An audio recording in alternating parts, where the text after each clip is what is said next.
Hey, what's up guys, Codepunk here, and welcome to our third tutorial for Next.js series. So we have our Next.js template ready for us to just dive right in. And I'm gonna open my VS Code and drag and drop my project folder onto this. Open that and zoom right in so you guys can see better. There we go. So we have these basic files in our template right now. And the main file is package.json, in which you see we have a bunch of scripts that we can call, and we have dependencies as Next, React, and React DOM, the only three packages that we need for Next.js. And we also have a bunch of folders, which we're going to see later right now. So right now, we just want to kickstart this project and see what is the output right now. So going back to my command prompt, I'm going to run this script dev from over here. So what I'm going to do is, as I use yarn for development, so I'm going to call yarn and tell it to run this script by calling yarn dev. Oops, sorry, I forgot to navigate into that folder. So again, yarn dev.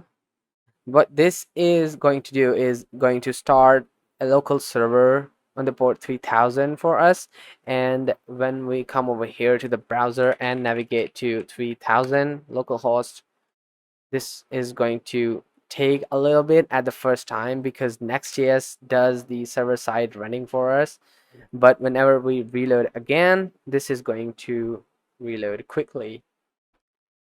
So we have our Next.js template up and running. This is time to just dive right in. So the very first folder that I want you guys to see is the pages folder. So Next.js provides us with the default routing in this folder.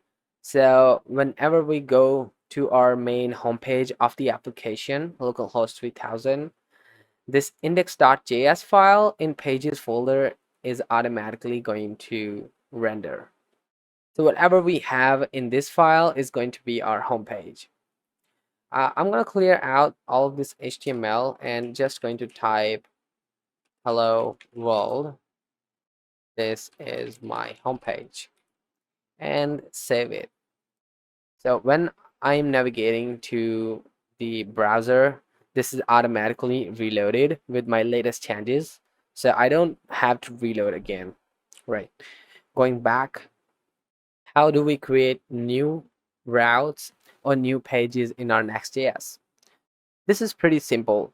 So if I come over here in the pages folder and create a new file called contact.js, and in that contact, I create a simple component named contact.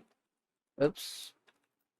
And from that, I return h1 contact me. So whenever I navigate to localhost 3000 / name of that file contact, this is automatically going to render that template for us. So what this concludes is that we don't need to define our routes in any file anywhere like in the browser router we do in React.js. Next.js provides us out of the box the functionality to make routes based on this pages folder.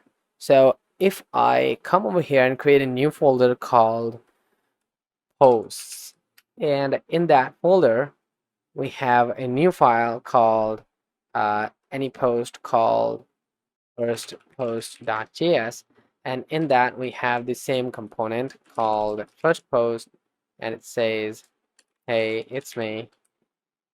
Now, if we navigate to /post /first post, this is going to render that template for us.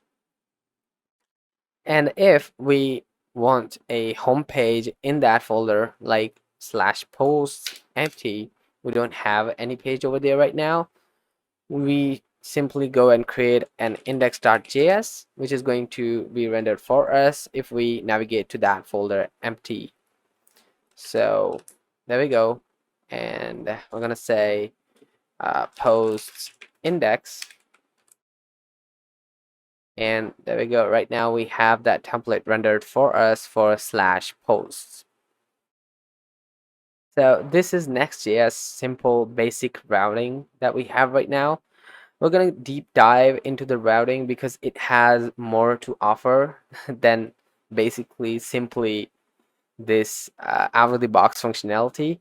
So stay tuned for the next tutorials and make sure to subscribe and turn that notification icon on so you get the notification about the latest tutorials in this series.